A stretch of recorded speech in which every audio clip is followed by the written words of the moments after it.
Hello friends, आज मैं आपको बताऊंगा कि यदि आपके बकरे बकरियों को कोई भी बीमारी समझ में नहीं आ रही है, आपको लग रहा है कि बकरे बकरियों में इस तरह की जो बीमारियां हो गई हैं जो आपको समझ में नहीं आ रही है, तो उस स्थिति में आप उनको कौन से इस तरह की ये दो इंजेक्शन आप अपनी जो बकरे बकरियां हैं उनको लगा दें।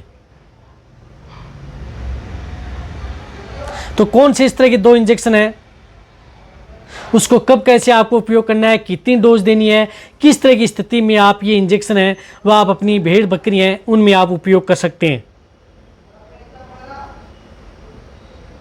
तो उन इंजेक्शन का उपयोग आज की वीडियो के अंदर मैं छोटे बताऊंगा। तो जितने जो भेड़ पालक है, बकरी पालक है, चैनल पर भी नहीं आए हैं या पहली बार जुड़े हैं तो पहली बार चैनल को जरूर सब्सक्राइब कर लें, साथ में बेल आइकन ऑल वाला ऑप्शन दबाएं। आपको पता है कि यहाँ पर सही और सटीक जानकारी के साथ वीडियो दी जाती है। बहुत इस तरह की जो गोट फार्मिंग वाले हैं उनके बार बार कमेंट्स आ रहे थे कि कई बार भेड़ बकरियों में इस तरह की दिक्कतें हो जाती हैं जो कुछ समझ में नहीं आती है। तो उस स्थिति में हम कुछ इस तरह के जो इंजेक्शन है वह लगा करके भेड़ बकरियों को आसानी से ठीक कर सकें, हम भेड़ बकरियों को उसका नुकसान भी ना हो। हम टर्निंग भी ले चुके हैं, हम इंजेक्शन भी लगाना जानते हैं और हमारे पास भेड़ बकरियां भी बहुत ज़्यादा हैं और हम कुछ इस तरह के दूर दराज एरिया में हैं जहाँ पर वेटरनरी उपलब्ध नहीं हो पाता है, वहाँ पर हम खुद इलाज करते हैं। तो उस तरह की समस्या है तो वहाँ पर आप इस तरह के इंजेक्शनों का उपयोग यदि आपकी भेड़ बकरियां में हो जाए तो कर सकते हैं। जैसे यदि आपकी भेड़ बकरियां खाना पीना नहीं कर रही हैं या जुगाली नहीं कर रही हैं, सुस्त रहती हैं या कई बार थोड़ा बहुत टेम्परेचर बढ़ा हुआ है या कई बार टेम्परेचर नहीं है, तापमान नॉर्मल है, या भेड़ बकरियों में उड़ने बैठने में दिक्कत है, चलने में दिक्कत है, यानी कोई भी बीमारी हो, जो पेट की बीमारी हो,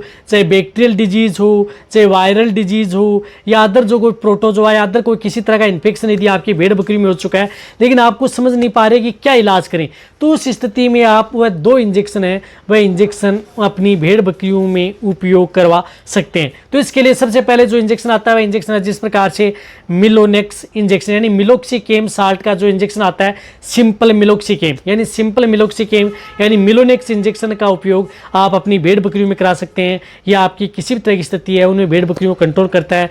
रही बात ये इंजेक्शन चाहे आपकी भेड़ बकरियां प्रेग्नेंट हो, ज्ञाबिन हो, ताजा बेबी हो, सभी तरह की भेड़ बकरियों के लिए सेफ है, सुरक्षित है।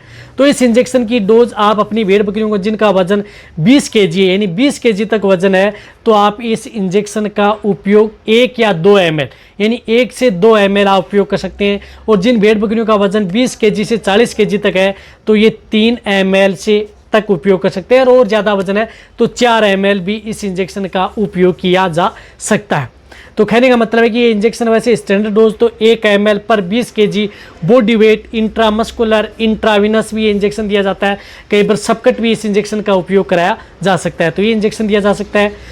एक तो ये इंजेक्शन हो गया, तो तीनों रूट से लग सकता है। जो ट्रेन ले चुके हैं वो इंजेक्शन का उपयोग कर सकते हैं जब भी यदि भेड़ बकरियों में इस तरह की यदि दिक्कतें यदि आपको देखने को मिले। रही बात ये इंजेक्शन वैसे सेफ भी रहता है तो ये इंजेक्शन भी उपयोग करता है जो लगभग बीमारियों का इलाज इस इंजेक्शन से हो जाता है। साथ में आपको क्या करना है कि इस तरह का जो मल्टीविटामिन इंजेक्शन है वह आपको उपयोग करना है जिसमें यदि आपकी भेड़ बकरियों का टेम्परेचर नॉर्मल है यानी तापमान भी सामान्य है तो भी आप उस इंजेक्शन का उपयोग कर सकते हैं। यदि आपकी भेड़ बकरियों का तापमान बढ़ा हुआ है, यदि टेम्परेचर बढ़ा हुआ है तो उस स्थिति में भी आप उस इंजेक्शन का उपयोग कर सकते हैं। या किसी भी तरह की जो बीमारी है उसमें भी आप उस इंजेक्शन का उपयोग कर सकते हैं। तो इसके लिए आता है न्यूरोकाइंड वेट इंजेक्शन। तो इंजेक्शन न्यूरोकाइंड वेट इंजेक्शन है जिसके अंदर साल्ट आता है मिकोबालामीन, पायरोडोक्सिन हाइड्रोक्लोराइड एंड निकोटिनामाइड। तो न्यूरोकाइंड वेट इंजेक्शन मैनकाइंड का आता है, कहीं पर भी आपको मिल जाएगा। तो इस इंजेक्शन का भी उपयोग आप जो पहले वाले इंजेक्शन की डोज बताइए उतनी डोज ले सकते हैं। इसकी भी डोज 1 ml पर 20 kg बॉडी वेट तक आप उपयोग कर सकते हैं।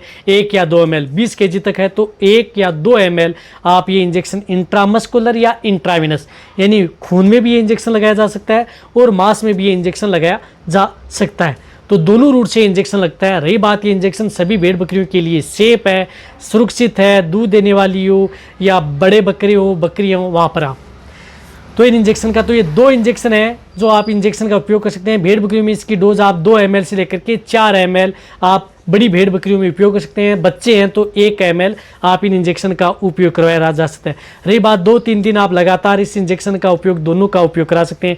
एक इंजेक्शन अलग साइड में लगा दिया, दूसरा इंजेक्शन दूसरी साइड में लगा दिया, पुट्ठू में, गर्दन में, आप कहीं पर भी आप इन इंजेक्शन का उपयोग करा सकते हैं। रही बात, ये इंजेक्शन आपकी बकरियों के लिए सेफ भी रहते हैं। तो बहुत इस तरह से दूर दराज जो बकरी पालक है या बकरी पालन का व्यवसाय करते हैं वो इस तरह कमेंट्स कर रहे थे कि सर कौन से इंजेक्शन है जो समझ में नहीं आए। तो ये 2 इंजेक्शन जो मैंने बताए, इन इंजेक्शनों का उपयोग करवाया जा सकता है। रही बात, यदि फिर भी यदि आपकी भेड़ बकरियाँ कंट्रोल नहीं पा रही हैं तो ऐसा नहीं है कि इन इंजेक्शन से आप किसी भी तरह की जो बीमारी है वो आसानी से ठीक कर सकते हैं। तो क्या है कि जब आपको कुछ समझ में नहीं आ रहा है, आपके पास वेटरनरी नहीं है, कई इस तरह के एरिया में है जहाँ पर उपलब्धि नहीं है, कोई वेटरनरी आना नहीं चाहता है, तो वहाँ पर ये इमरजेंसी के तौर पर आप इन इंजेक्शनों का उपयोग कर सकते हैं।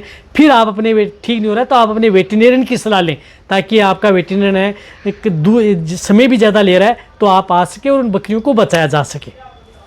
तो ये ऐसा नहीं कि किसी भी तरह की बीमारी होगी, यानी कोई भी बीमारी होगी उसे आसानी से ठीक कर सकते हैं।